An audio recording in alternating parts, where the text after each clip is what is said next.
Okay, welcome everyone. We're so glad to have our guest here. This is one more of our Chai events, which are cybersecurity, high tech, and AI, and each one has its different flavor. And we're lucky, I call this an opportunistic one, because we're lucky that the World Affairs Council of Kentucky and Southern Indiana is hosting Rebecca, and she'll be giving a presentation this evening. So we just thought, see if she's available and willing to join us here for the chai. And for those of you online, you're missing lunch and missing actual chai, Right. you know. So we'd love to have you join us when you can. Thank you. We'll get started today. And if you have attended any of our chai in the past that I particularly hosted, they are like unscripted Good. and gives us a chance to just explore ideas as they happen. And I'd like to not introduce the speaker, however, she's an author, journalist, and a media person. And I let her have a few words about herself first, because I think self-identification is more valuable than me saying what I think she is. Well, I am a media entrepreneur. And thank you so much for the invitation. And your space is wonderful here.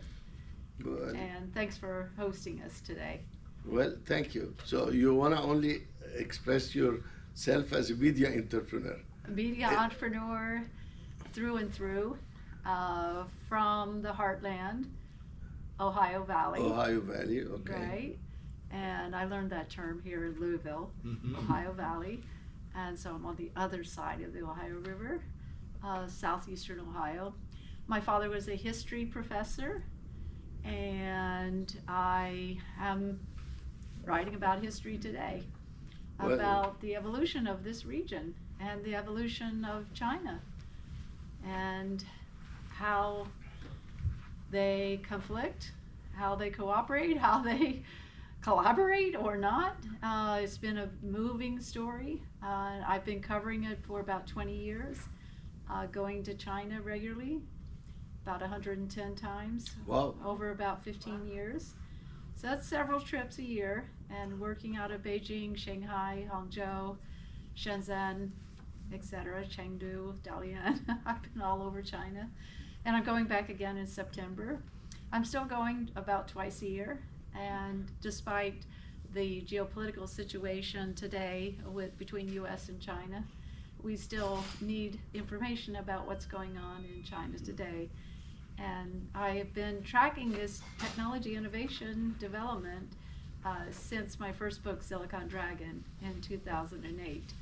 And it's definitely changed a lot. And I've been chronicling it for a couple of books later, and many journalistic articles, including even Newsweek and CNBC, where I write regularly. So I'm keeping my journalistic career alive, as well as doing books now too. And I've been on the book tour a lot lately, and glad to be here in Louisville today. Well, thank you. That's amazing. It's really a great background. And it's fitting because, as you mentioned, there is geopolitical kind of Yeah. issues.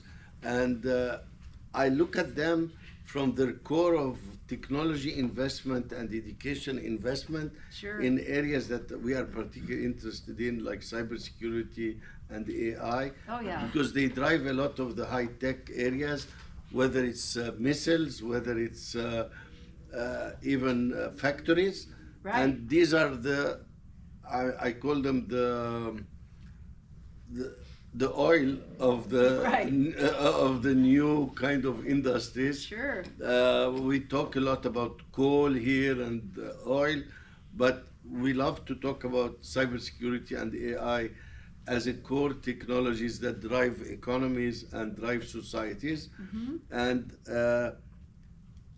my perspective, are we kind of catching up with China, or is China catching up with us?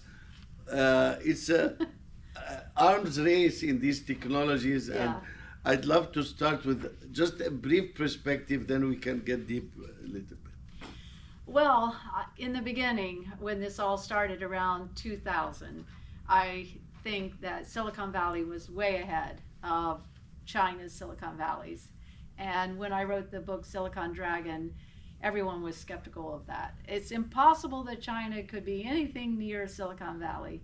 And this was only not that long ago. And considering where China is today and the changing attitudes toward China, we know that China has progressed extremely rapidly in AI and robotics and drones and advanced manufacturing and electric vehicles and venture capital. And today, China is really becoming a challenge to the U.S. leadership, and it's this superpower race between U.S. and China today. And that was not at all the case 15, 20 years ago. China was so far behind. It was a total catch-up. It has been a total catch-up. And now China is ahead of us in some areas.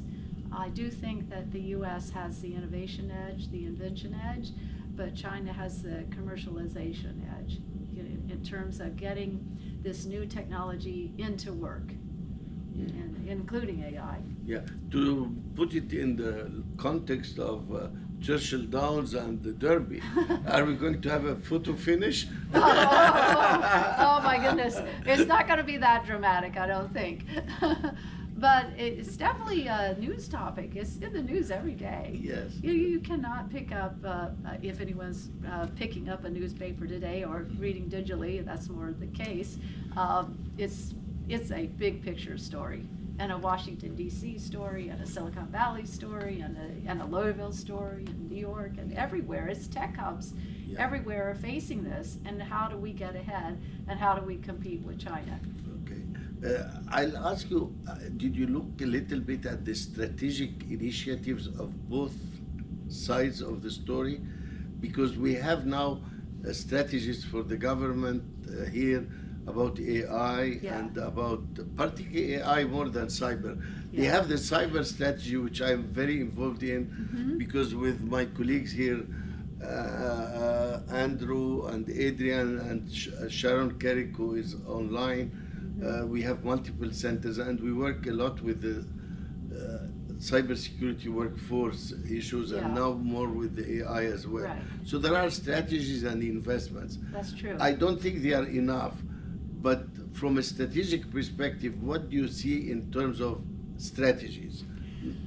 Well, this is one reason that China has gotten ahead so quickly, is that there's a lot of government spending behind AI and cybersecurity and chips, semiconductors, and electric vehicles and drones and robotics. All of these areas are being pushed by the government very aggressively, and there's specific funds for the development of these industries.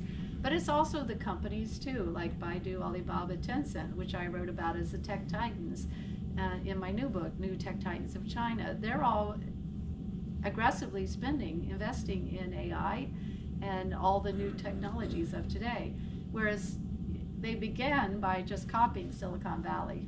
They copied Facebook, Google, Amazon, you name it, and that was the dot-com era. But now, today, we've advanced way beyond that, and we're into this new era of new technology and industrialized technology, which is much more important today for economic development. It's a much bigger impact, I think, than the dot-com generation. So we're in this AI bubble now. China has its own AI startups. We have our AI startups. We saw DeepSeek come in and really shake up the industry because it's so efficient and fast and cheaper. And we're seeing that across the board in many other technologies where China is leading. Yeah. Are you following on GPU war? Because we're trying to restrict them from getting GPUs, where NVIDIA is saying actually it's a bad decision because it pushes them to accelerate their development of competitive chips. I think that's true. That's we've seen interesting, that happen. political and economic decision, because You put more constraints, they Right. invest more. Right. So have you followed on this Yeah, oh, topic yeah. particularly? Yeah, Jensen Huang has been in the center of this technology war, if you could call it, or Yeah. fight, or challenge. And the restrictions on the advanced AI chips from NVIDIA have been back and forth. And Jensen Huang says, if we don't sell there, they're going to become more and more Faster, China yes. is going to become more and more self-reliant, and that's exactly what is happening. Yeah. And China is moving ahead on chip development from Huawei, for instance, Yeah. their leader, and SMIC, the semiconductor leader in China. And this is playing out right now. Okay, since you mentioned Huawei, that's a particular case study. What's your perspective on it? Because we banned Huawei. Right. We banned them. We pushed Canada to imprison the Oh, daughter, yeah, right, the lady, yeah. the lady, Yeah. and Huawei is excelling because of It all is. these bans. They are now their phones. When I travel overseas, Yeah. are treasured, Yeah, and they develop their own technologies. So, right. do you see this as an example of a bad policy or a really security policy? Do you have any opinion? I mean, you don't have to. China is going to develop its own chips and its own technologies, no matter what we do, Okay. is my opinion. And so restricting them will probably cause them to hurry up in the short term. But long run, they're going to continue doing this and learning from us and advancing on their own innovations. So I think it's unstoppable. Do you have any particular case studies that you visited, particular things in China or entrepreneurial ventures that you're willing to share, that it gives us a little insight as us? Because here we are helping some entrepreneurial businesses. Yeah. We hosted entrepreneur students. We invite other entrepreneurs, and we collaborate even with companies here. Okay. So we wanna. Do you have any special examples of what you saw that may differ on the grounds from what we do here in? Well, I have to say a few words about Jack Ma. About who? Jack Ma of Alibaba. Oh, God, the founder of Alibaba. Yeah, he's amazing. Yeah. So I've interviewed him several times, and Okay. the first time was in Hangzhou in his small office then, before Alibaba expanded. That's a great case study. Yeah. Yeah, and Jack Ma is a terrific entrepreneur. I think he's very visionary, very imaginative, very creative, and a wonderful communicator. And he's a good leader of his company. He knows how to put people in positions that can propel the company forward. He did get in trouble with the government, as we know, because he saw that his fintech innovation was probably ahead of what China had in place at that time. So he was very critical of China's fintech and said, we need this. Yeah, how can you have a government policy toward, slowing this? And so he was slapped, right? You cannot criticize us for that. And so, Ant Financial, which he was going to take public in the United States, could not go public then. He had to backtrack. And this caused a lot of the other tech titans to rethink their own policies of speaking out and expanding so rapidly. And we went through a period where many of these tech titans actually that had been expanding so rapidly then began shrinking because they were becoming so powerful, it was a threat to the Chinese government. And so Jack Ma ran into this leadership issue. We don't have this situation in the United States. However, we do have struggles between Silicon Valley, Jeff Bezos and Mark Zuckerberg and the AI people today. There's a lot of struggles between DC and Silicon Valley over how AI is going to be shaped. Yes, and what limits on it, and what. Yeah. This is the big topic now. How do you limit AI, and do you give entrepreneurs more freedom? And do you think, is there a clear strategy in China about that? Well, I think they are also aware that AI could, if not the right kind of safeguards in place, could gyrate out of control. And that is an issue that China recognizes. And I think many global markets are encountering this issue of how do we protect the public and businesses against AI abuses, and if there are any, and how do we keep it in check? And this is a global issue. It's not just a China-U.S. issue, but it's a global issue because AI has permeated all industries and everyone's lives and everyone's businesses. Yeah. I think China and the U.S. are both concerned about safety aspects of AI and how to control it. Okay. I have another kind of twist on this. So cooperation versus competition. Oh, yeah.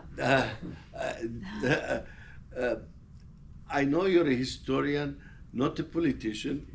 I mean, and history and politics are very intertwined because,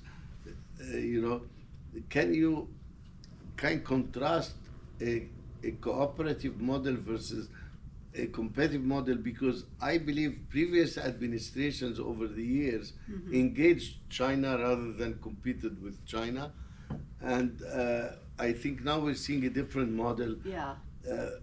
Can you, your personal perspective? Well, I think that's true. We have seen the U.S. government changing its posture toward China and becoming much more defensive and trying to protect our own industries. For instance, in the electric vehicle market, we're not allowing we're putting restrictions on Chinese EVs, electric vehicles.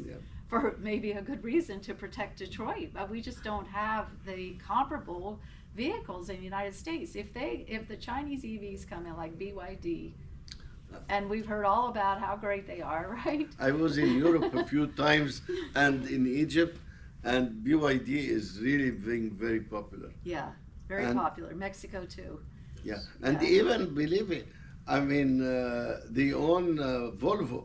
Yes. And I was in a Volvo last week in Portugal, and boy, the interface is very nice. This is very nice. Well, they just blocked Polestar.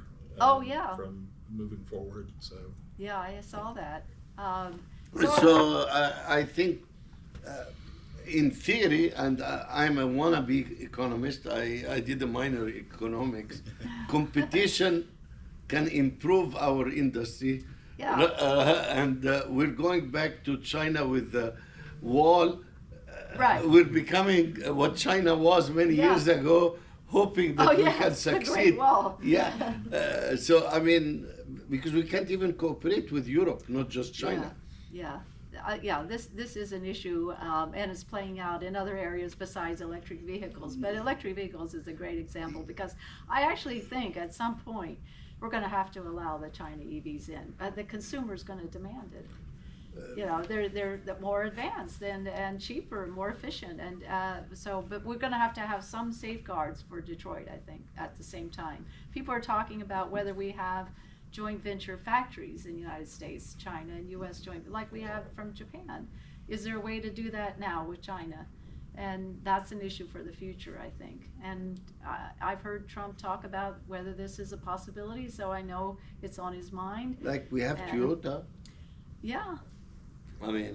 I mean, this has been a success story. A success story. And we're proud to have it in Kentucky. Yeah. Despite I think their headquarters is in Chicago, but the factory is in Kentucky. But and it created a lot of jobs here. Yes.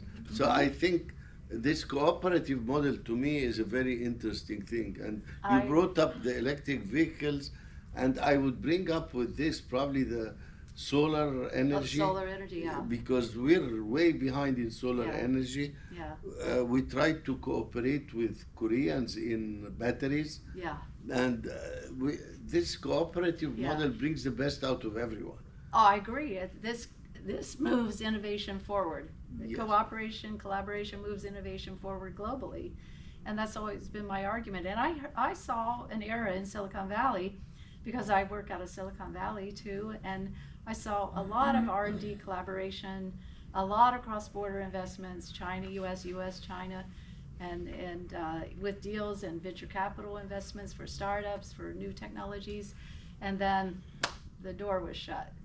And many of the people that I knew, I know in Silicon Valley, they've moved back to Silicon Valley, China, or they've had to rethink their whole strategy of investment and business, maybe more toward Asia broadly, Yeah. including India. Yeah, so Silicon Valley definitely is a good story of how their connection with Asia and particularly China for a while was very successful. Very successful. Baidu had R&D labs for AI in Silicon Valley. That has been cut down now to it's still active, but it used to be very active and open, But now people are very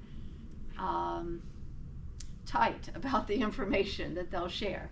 It's become a very political issue. Yes. So people are fearful of sharing information. Yeah. Since you mentioned cars again, and cars have a lot of the AI and security. Oh, because yeah. Mhm. Cars are insecure because they are connected now. Right. So, That's the issue, right? Yes, but I read something that Tesla in China, their maps failed, and they had to go to Baidu, I think. Yes, that's right. That's actually in my book. Okay, it's in your book. I didn't read your book Yeah, yet. it's in there. But this is an example where Yeah. even one that is touted as one of our most big successes Right. had to end up with the collaboration Right. to scale up to a global, That's right. That's a great example. Yeah, to me, this is an example, and I'm sure you have others, but on my limited scale. But do you see similarities between our posture with China and other regions in the world as a economic disadvantage or an economic advantage if we think of closing the walls around us and running faster than the world? Well, when it comes to technology, it really is centered on China and the U.S. So if we can't get along with one another, our countries can't get along in technology innovation, it's a real detriment for the whole globe. And so I just see it as many of the other countries as a side along, or they're not participating in this like Europe, not nearly as much, Latin America, not nearly as much. And what about India? India, definitely an up-and-comer, and India is developing its own technologies. Of course, India was always the software capital, but now they're becoming much more into hard tech.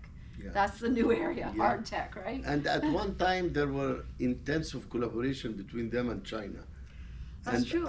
I don't know if you followed this, because that's an interesting Asian giant, if this collaboration is forced to mature because of our limitations on China. Maybe China. I mean, I do see us making overtures to India much more than we did in the past, and I have seen India companies going public and getting acquired and developing innovations, and also pushing back against China. They also see China as a threat, as a challenge. So India does, as well as U.S. So that's interesting. So India is a factor. India is not much more than the tag-along. Yeah. And because with their current leadership, they are very nationalistic. Yes. And I see this as a different model than China, but it's more focused on how do we stand on our own rather than only be dependent on other countries. Well, that's right. That's right. So they have banned some of the Chinese apps. Okay. They've gone as far as that. Okay. So remember how the issue with TikTok, between China. Well, actually, we managed to work that out so that TikTok is still here in the United States because there was going to be probably so much of an outcry. So who owns it now? Well, yeah. So have you followed? Yes. I quit following after a while. Well, some of the software giants in Silicon Valley do. Which, yeah. And then China has a chunk as well.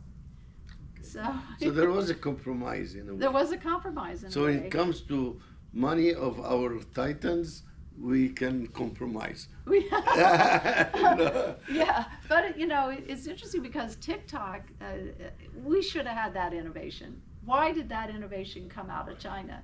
And I would say, why not? Well, yeah. I mean, I think we don't have a monopoly on innovation. We have a leadership, we have a system that encourages, but I don't believe we should be a monopoly on it, because many of our leaders in some of the big tech are foreign born. I'm foreign born, yeah. I mean, maybe I support that. This is enrichment of our society. It's one of our key historical claims of the U.S. is the land of the opportunity and if you look at the Silicon Valley companies, how many of them have Indian-born CEOs? Yes, and a number a lot of others, even from other nationalities. And other nationalities too. Yes, I mean, we can Silicon Valley is just filled with immigrants and who are leaders in their field. Yeah. So So I love diversity. And it's good to see. I think diversity is an innovation impetus. Yeah. And I really look at diversity as diversity of thought and diversity of ideas. Well, that's right. Not just diversity of ethnic background. I mean, to me, it brings the different biases of education, different. That's, I think, the strength of having a mix of people. And maybe we'll take a break where we allow people to ask a couple of questions, then we come back to wrap it. Yeah, I love this roundtable. Yeah, I mean, that's how I believe it. Just we're here with these people, and maybe questions. There is one way back. I'll give him priority over you, Cheyenne. So, the prevailing thought where seems to be China's ahead, we're always going to be playing catch up now, there's nothing that can be done, it's all doom and gloom. We know that they have fantastic vehicle technology now that's been acceleratedly developed and subsidized. Their research expenditures, they're basically funding anything that moves. And we know, for instance, that a lot of, especially Chinese-born researchers that used to come to the U.S. now they're staying in China because their universities are just as competitive, if not in some ways better. So now that we are actively kneecapping in the United States the great American research enterprise, at least at the academic level, through the dissolution of grant support, things like that, what can we realistically do? Because I don't think you can just say, okay, the corporate world has to take up the slack, because it's not going to work without the academic basic fundamental research. Right. You can't just block stuff. The Chinese EVs are going to get in one way or another. Yeah. You just look at Europe or anybody else. Right. I don't necessarily see it as a doom and gloom scenario. You talked about cooperatives with Ford or with some of these other guys that are going to be including Chinese EV technology. But realistically, how do we get our lead or any kind of competitive advantage in such a difficult environment right now? Well, I think there are certain sectors that I think, unfortunately, it is rather doom and gloom. But AI is not one of them. Yeah. But I would say robotics is an area that we developed in the United States and we no longer lead. Batteries is another area. We no longer lead that. CATL is the China leader. And, Ford and GM are depending on CATL batteries. Drones, another area. The leading drone maker is out of China. The China EV market is dominant globally. It's not in the United States yet, but it's dominant globally. And 50% of the EVs of the cars in China are already EVs. And you're right, it's mobility overall. But there are other sectors, for instance, that China has not been able to advance so rapidly. So, for instance, in airplanes, apparently China is not very good in making jet engines.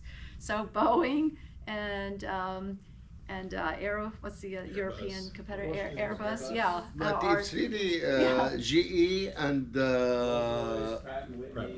Pratt Whitney and Rolls-Royce. Yes. So it upsets me when I hear Trump saying, "Oh, well, we're going to sell our soybeans." I think, is that all we have to sell is our soybeans? I'm sorry. We have a lot more than that. So I do think we have the creativity edge here, and we have no lock, no suppression of creativity, innovation. We're a free society. And that is a huge advantage over China, I think, long run. Yes. And now whether we can invest enough in our industry that we lost, like semiconductors, like you see around the Columbus with the Intel factory in Arizona and other areas, investing in the Rust Belt again, whether we can do that enough to have a big enough impact. Well, the carrot was tried under Biden. Yeah, it started. Mm-hmm. And the stick is now being tried under this administration, and that's not working. We know that 90% plus of semiconductors that we use come from Taiwan. Yep.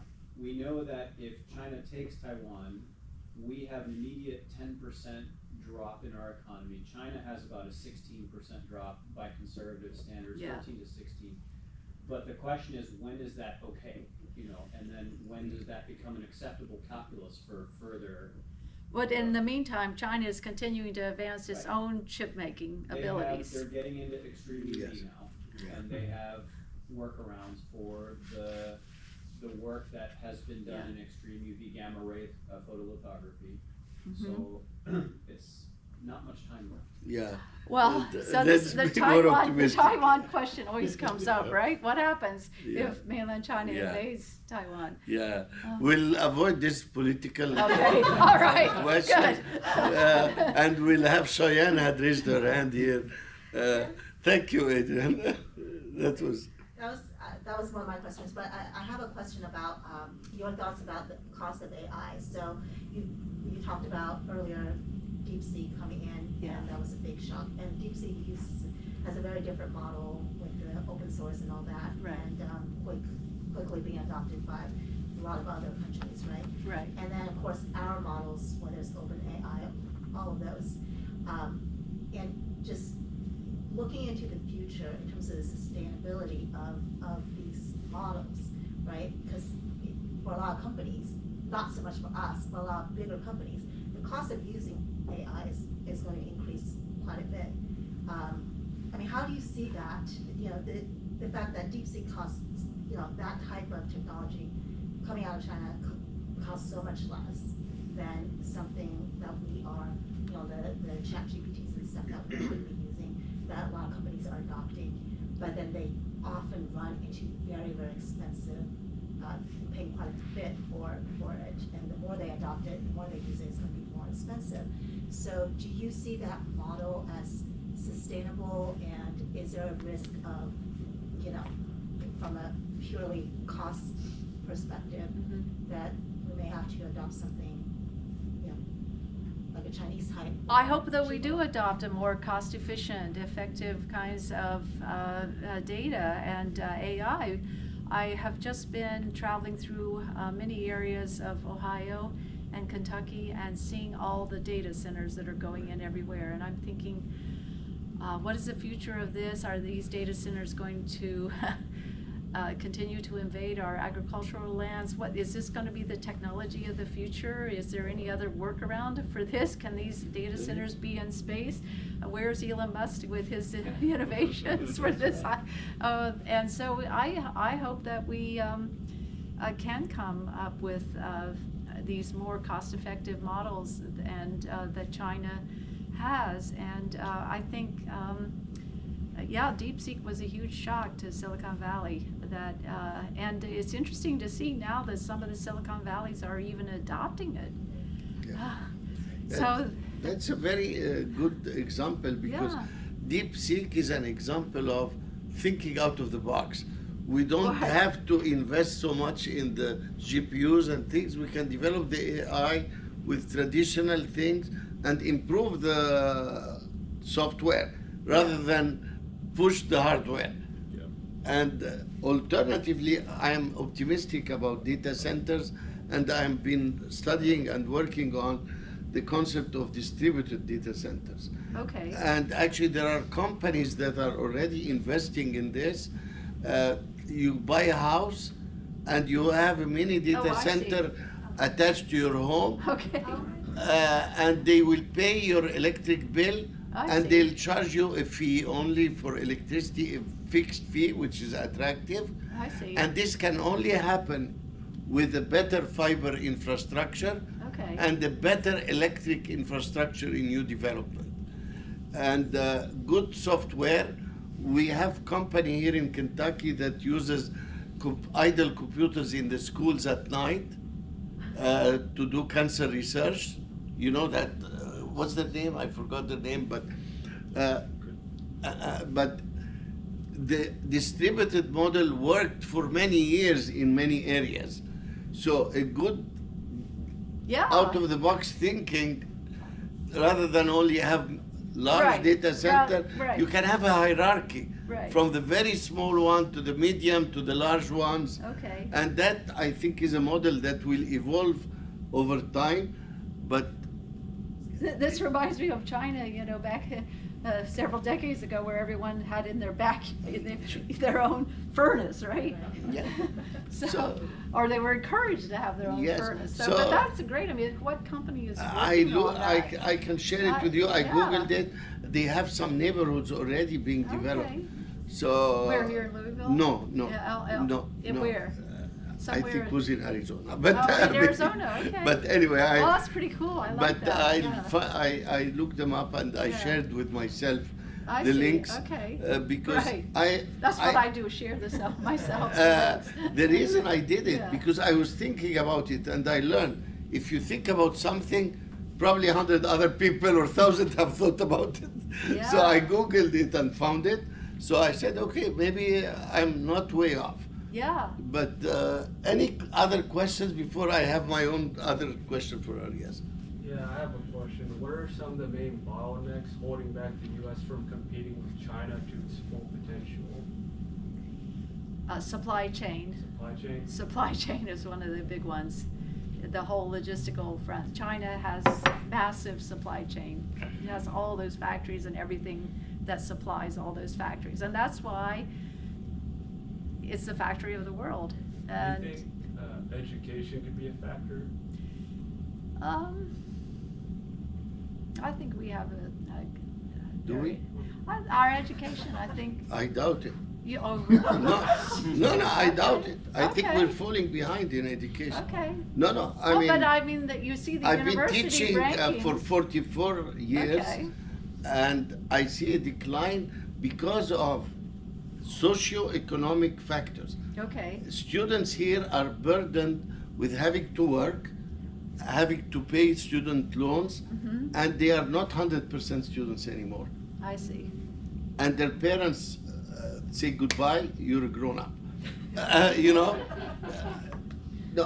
Okay. There's a socio-economic disinvestment in education that is affecting the quality, and it's creating a disparity between rich families where they send their kids to to school and Yeah. fully supported, Oh, yeah. and middle even families, because you know, middle families are now going down compared to the expenses of education and life. If you see how universities are behaving, and I'm not talking global, we're lucky, we have some of the best students by chance, and it's, I think, by luck, not by investment. you know. Right.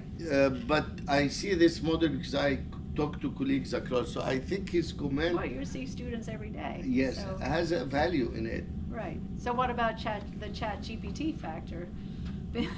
Chat People, GPT. I'm hear from professors that their students These are are all. professors who are reactive. They are not yet adapted to they have not yet adapted to the change. No, it affects us and affects everyone. It does. But we have to adapt to the change and see how do we encourage students to be thinkers and learners. Yeah. So I think it's a transition time, but I Right. don't think it's a doom scenario for this. I think.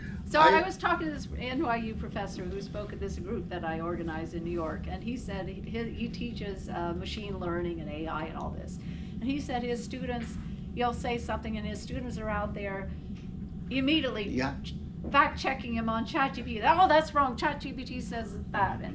And he said he's changed the way he teaches now. Yeah, yeah. He has to teach from personal experience. And because that's, you have to bring the students in rather than keep them out. Yeah. And that's, our students, we're lucky. Many of our students are working with major corporation, Meta, Google. Okay. So many of our graduates are really, and that's a problem about brain drain in Kentucky because we don't have the industry to keep them enough. But that's another topic. I don't want to. Well, I just saw the map of all the data centers around Columbus, Ohio, in New Albany. Amazing. But data centers are not innovation. I know. They're not, but they will attract more. No, not You really. don't think no, so? No. They are like the coal factories are here. But there's no. No one is here because Well- of that. You know, it's just the fuel of AI. It's not the fuel AI. of it. Yeah, it is. It is. Fair point. Yeah. Yeah, so I don't Yeah. think this is as the real attraction. But I'm thinking. I'm sorry to. No, I'm thinking just because they're there and the brand name associated with it, that it is attracting other startups and venture capital to that area and innovation to that area. If So you- it is the fuel, but the fuel can attract a lot of seedlings. Probably, but you need to do the work to attract them, which is economic incentives They're doing and that. educational, They're doing that. competitive education, They're doing available people to hire.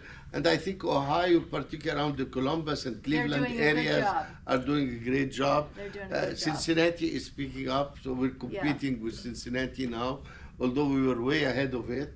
You know, Part of the challenge is the whiplash of policy and the Oh, bouncing I back see. and forth. Without consistency, business Okay. can't invest, Yeah. right? I mean, we're talking long-term investment, Mm-hmm. and the whiplash effect from the Biden administration to the Trump administration has created a real challenge. People Yeah. are struggling. Why would you put your money into something when you don't know in 2 more years, is this going to radically flip again, back and forth? Is this our future? I think this is one of the challenges of political leadership in this nation, is that lack of long-term consistency and having a longer-term strategy that can be by party, however you want to think of it, Yeah. but something that is better for the United States that everyone can see and agree on. Yeah, so that's the China advantage. That's yes. correct. That's Yeah. exactly right. For all of our complaints about communism and how this is anti-competitive, Mm-hmm. it does have some advantages in having that clear roadmap Right. and consistency. Right. I have a few students who went back to China, by the way, Okay. after being successful in the U.S. Uh-huh. And they attract them, they give them, and I know some foreign faculty who were attracted to China. They have no Chinese heritage, but they were attracted to leave their jobs and go to China. Why? Because they told them, we will invest in your research. We'll Right. give you the labs and the facilities. Right. So this is an educational dimension I think is Yeah. good. But I want to go to a very different area before we finish, is an area that we hear a lot about, then it disappears, precious minerals. Oh, And China has beat us definitely in Africa. I used about 10, 15 years ago to see discussions about how do we compete with China in Africa. Then everybody forgot about it. and Africa became a Chinese attached economic area. Okay. Yeah, all right. Yeah, Africa to China is what you're saying. Yes. Yeah, because of all the investments that Investments. China has made into And- Africa and the to make investment- them a good friend. And investments, by the way, and you will correct me because you're the expert. I'm only the occasional reader. I hear that in every country in Africa, there are Chinese who speak the language and live the culture. Mhm, I've heard that too. Yeah, even by the way, in the south of Egypt, which is most Egyptians don't want to live there. There are Chinese living there who sell products and invest in the society. So one thing you can say about Chinese and Chinese entrepreneurs is the grit of those entrepreneurs, and that's something that the Heartland has a lot of. So there's some similarities of just a detour a Yeah. second between Silicon Heartland and China Tech is that grit and that drive. Oh, that's a good Yeah, one. and so yeah. Anyhow, on the rare earth minerals, China has become a leader in processing these rare earths and also restricting our access to Yeah. them. And so that's another political issue. But we do have, now the U.S. government is investing in our own rare earth mines. And one of the reasons that we did not want to do that in the past is that it's a dirty industry. And that's one of the reasons we lost a lot of our Rust Belt. It's Yeah. dirty, it's dangerous, it's awful, it leads to nothing. And we let that industrial go to China. But anyhow, the same thing with rare earths, that the processing is, China basically dominates that. And we're again trying to catch up to that. We're investing in these areas. So another interesting thing on my tours just coming here to Louisville, stopping in the way to Portsmouth, Ohio, and seeing the, does anybody know about the uranium enrichment facilities around Portsmouth? No. Well, there's a big Department of Energy focus now and a huge investment by SoftBank in uranium enrichment and for data centers as well. So No, it's this driven by is yeah. So I just was on that trail of Yeah. researching and that's an area to watch, I think.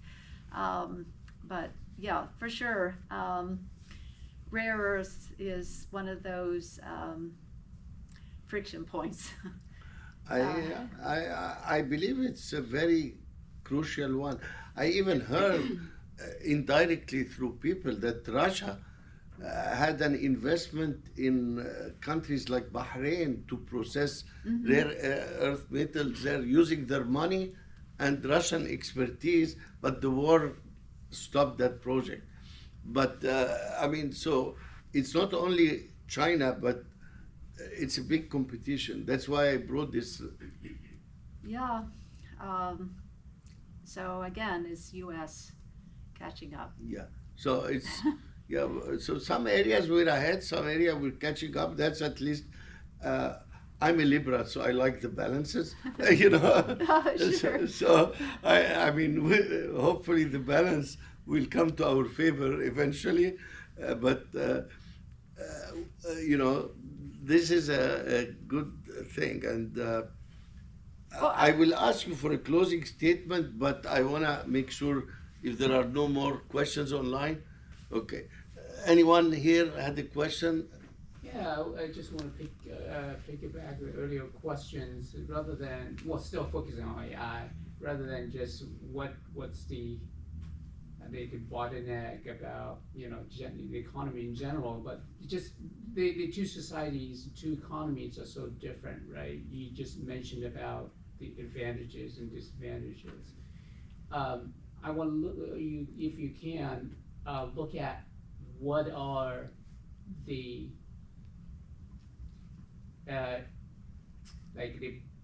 in essence, the bottleneck to each system is with regard to AI. Obviously, China has the advantage of, it's not like a socialist economy anymore, but still the government is able to channel a lot of resources to certain industries. Yeah. And that can benefit those industries, and they get Right. subsidies and all of that. Right. But what's their, challenge? Yeah. And conversely, for the U.S. side, it's a free society. We have a lot of capital, private money to invest and all this talent and technology. What are the U.S. challenges in terms of growing the AI?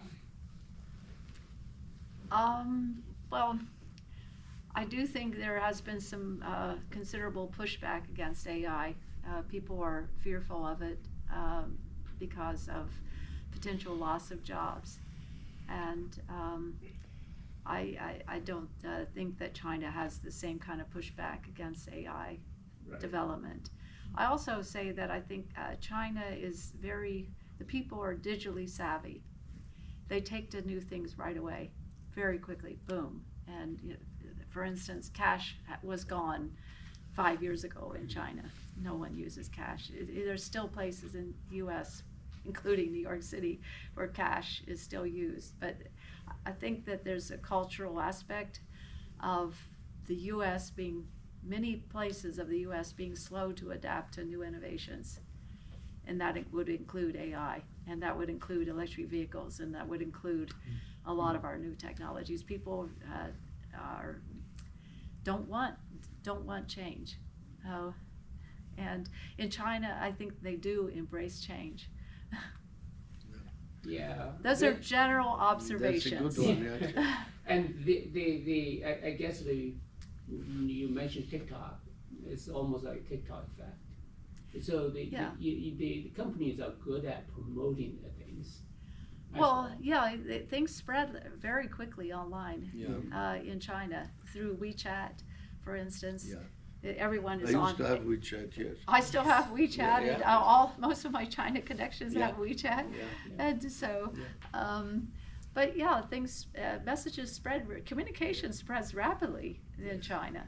Yeah. And China has tried to keep a lid on the false information, but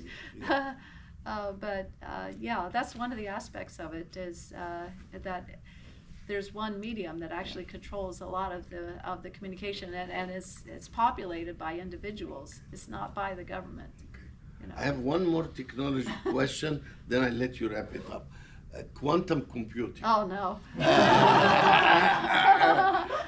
Because in the US there is a lot of effort in it, but I see only one leader in the US is IBM. Then Google is trying to fake it. Yeah.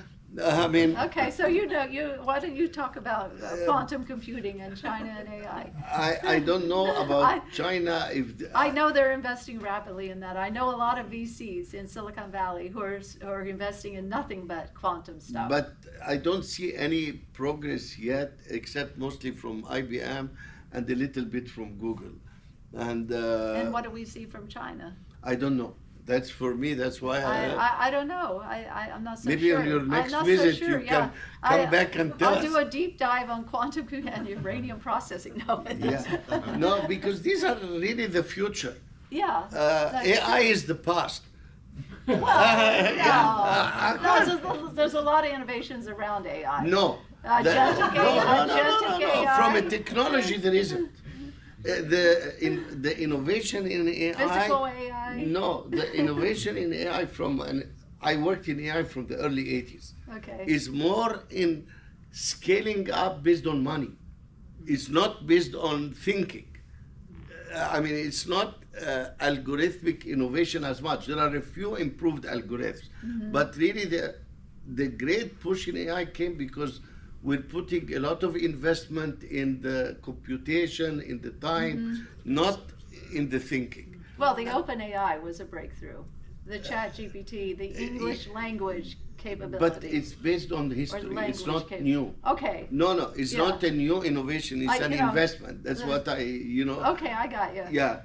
Kai Fu Lee says the same thing, the China AI guru, who also studied at Carnegie Mellon. Kai-Fu Lee says really that AI was around for decades, Yes, and and really, all the really ideas we nothing, knew them. yeah, and nothing really changed until all of a sudden, boom, they found new uses for AI. Yeah. And actually, a lot of the uses are not what we need. Okay. You know, that's the irony. What do you mean? We don't need robots, AI robotics? No. We need them to improve efficiency in operational things. Okay. We need them to improve Not to do my homework. document processing. We need them to improve a lot of things, but these are really hidden under the table because they are not immediate showpieces. Okay, you don't like the humanoid robots? I like them, but sure. I've seen actually recently about some Yeah. new ones that are really impressive, and Yeah. definitely I love the idea. I taught robotics in the early 80s, Okay.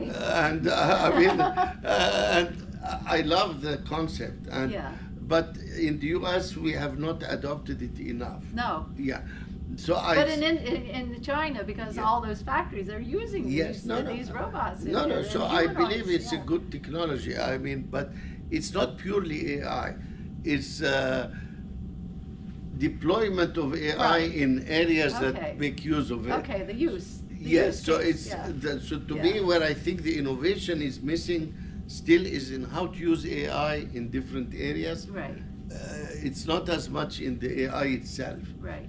That's my personal opinion. And No, I think that's right. You know, I agree with that. And I think we're getting close to time. I'll give you a couple of minutes to wrap up and maybe.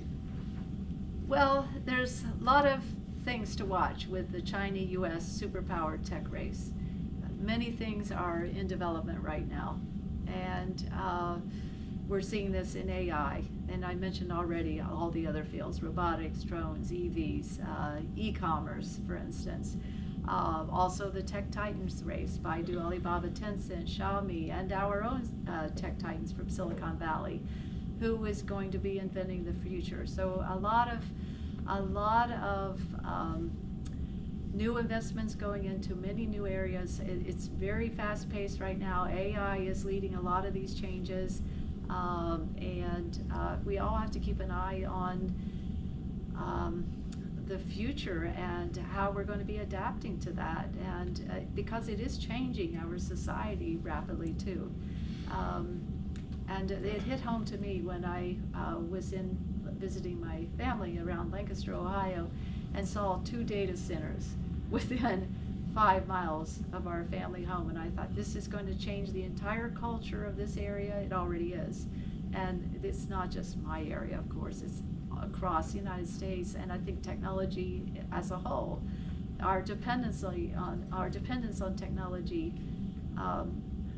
and our leadership of technology is just one of those big picture issues for today and tomorrow. So I like covering this area as a journalist and an author. This is never every day. There's something new, and it's very challenging to keep up with the pace of innovation today. Well, thank you so much. And I want to make sure we highlight that she has a book. I plan to buy it this evening, and she has lots of Okay. books. And also Silicon Heartland, which is about the Rust Belt. I call it the Rust Belt. I know it's not a very well-liked label here, but I'll call it the Industrial Heartland. But this is about Buffalo, Flint, Detroit, Cleveland, Dayton, Youngstown, Louisville's in here too, Cincinnati, and many of the cities across in the Midwest that were highly industrialized, and now you go through them, if you drive through them, you see a lot of empty factories.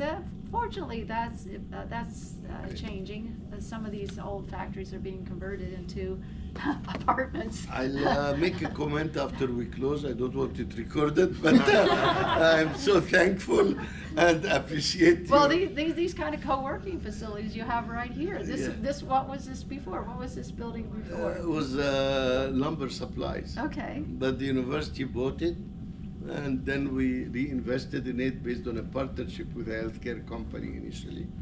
And Okay. then we're pivoting towards more of the AI and cyber. So anyway, thank you so much and appreciate Thank it. you. And for those online, thank you, and hopefully next time you can join us. Thank you so much. Thank you.